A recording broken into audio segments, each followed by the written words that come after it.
Hey guys, viewer loaned me these, so huge thanks to him. Sorry it took so long to get to these. We've got the Spiritus System Spud Pouch and the Pangolin Flaps, which are an aftermarket flap solution for a lot of different placards, chest rigs, pockets, what have you.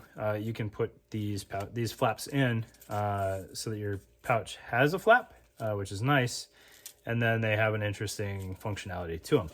Right, and then the Spud Pouch, which I'm sure most folks are aware of, has a lot of different capability built into it.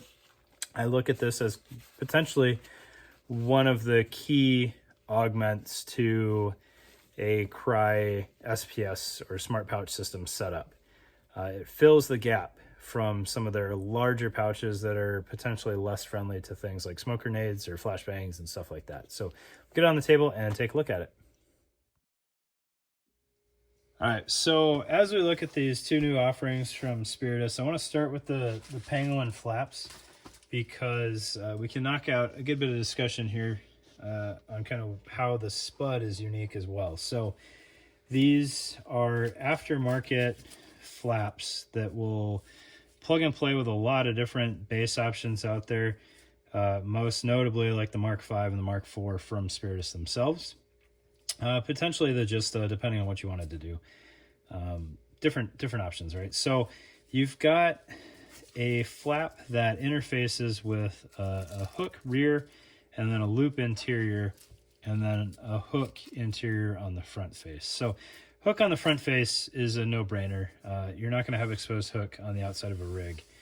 The hook and then the loop on the inside of the flap, you may need to check what your intended use is there to make sure it lines up. So Spiritus pouches are built with hook on, or I'm sorry, loop on both interfaces, and some other inserts out there are not that way. So you need to pay attention to that. All right, and then kind of what makes this unique from being just a flap, because we could do just a flap with webbing, and it would be really easy to make.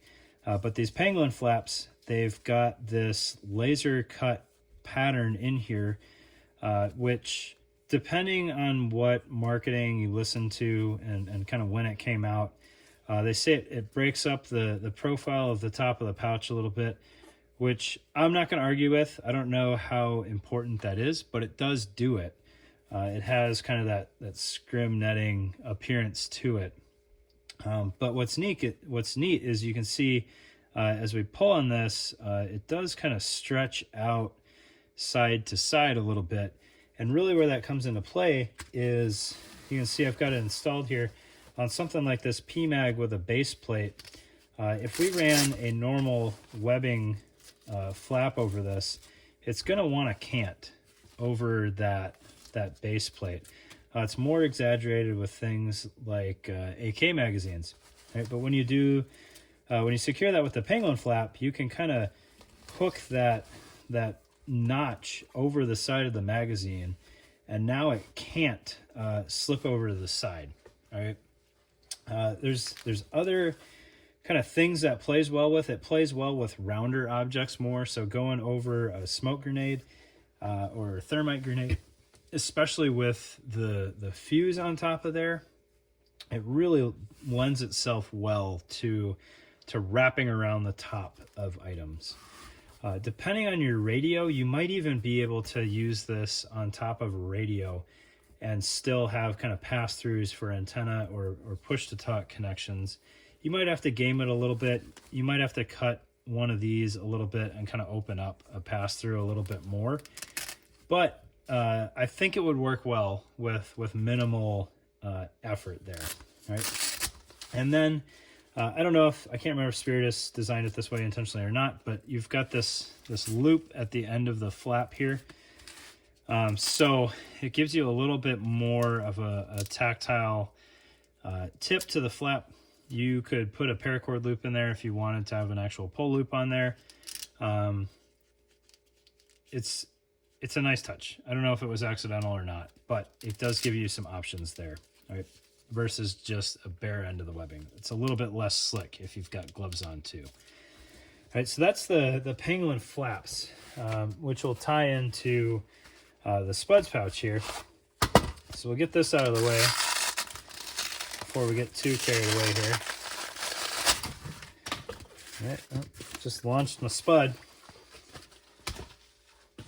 All right, looking at the Spud Pouch. So like I was saying in the intro, I think this lends itself well to being kind of an added capability if you're a big fan of the Cry SPS line, because it's cut a little bit shorter than the SPS pouches. So where those are marketed as like 152, 556, radio or water bottle pockets, this one really lends itself to something like a smoke grenade without completely being swallowed by the pouch. All right, so as we look through this thing, we've got MOLLE mounting on the back, and I was under the impression there was a belt pass through, maybe not.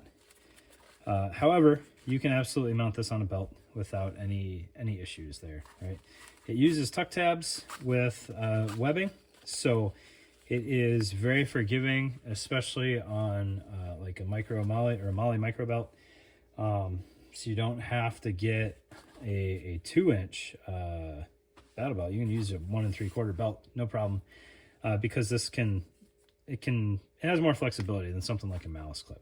All right. You've got shot cord running around the lip of the pouch, so you can adjust your retention there, which is always nice. And if you don't need that, you can pull it completely out. I don't necessarily recommend going straight to that option because it's going to be a hassle to feed back through there. Right?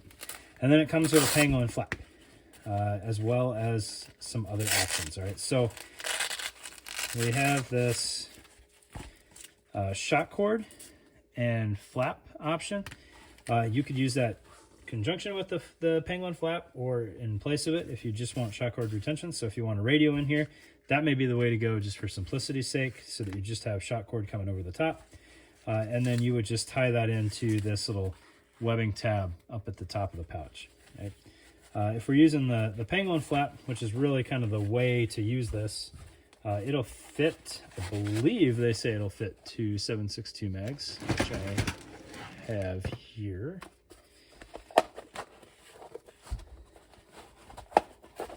I may need to adjust the shot cord here, we'll see.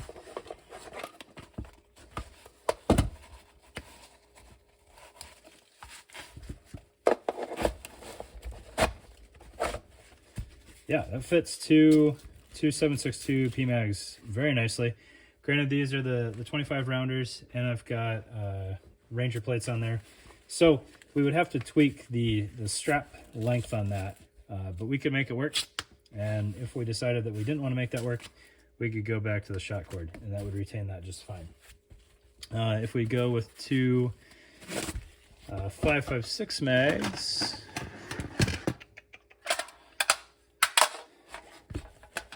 it will clearly retain these. Then we'd just have to dial in a little bit of the tension around the top of the pouch, and there's your Spud Pouch. So you can see kind of how that pops a little bit on top to break up the outline, as well as catch the corners of the mags so that the flap isn't prone to slipping off. Okay, other things that'll fit in here, 152 will obviously fit in here. As you can kind of see, like you could work your flap. I mean, bam, right there, we've got push to talk and antenna connection naturally poking out the top of that thing. You may run into some issues with your top knob, function knob there, potentially being turned by the flap. So you may want to open up some of those, but it looks like it would work better than I actually thought it would. Right? And obviously we need to make the flap a little bit longer, expose a little bit more there. And then something like a smoke grenade, because this is kind of, in my mind, kind of one of the selling points here, is a smoke grenade fits in there nice and secure, but not to the point where it's buried and inaccessible. And we could absolutely sink more of the Pangolin Flap into the back there, so we don't have all this excess up front. Right, but you can see how nicely it nests around the fuse on there and just kind of spreads out a little bit more. And you would probably see a very similar thing if you stuck like a 16-ounce Nalgene in here or one of the Camelback bottles. The lid would also work exceptionally well for that. So the Spud Pouch is a really capable pouch. Fits a lot of things, well. It is a kind of premium pouch. I think they run about $50 a piece, which is the only reason why I don't have any yet. I just didn't know what color to get. So super happy that a gentleman was willing to loan this to me so that I can show you guys how the pouch works. I will say I'm a big fan of the normal Spiritus mounting on the rear, so I'm a little bummed that there's not a belt pass-through. But with the tuck tabs, you really don't miss out on that. You can just, you know, secure it there, and then you've got a belt pass-through with the webbing. So it'll still work. It's just not quite what I'm used to from Spiritus. So, but very cool pouch. Highly recommend if you've got a need for it or a use for it to pick one up and give it a shot. So thanks, guys.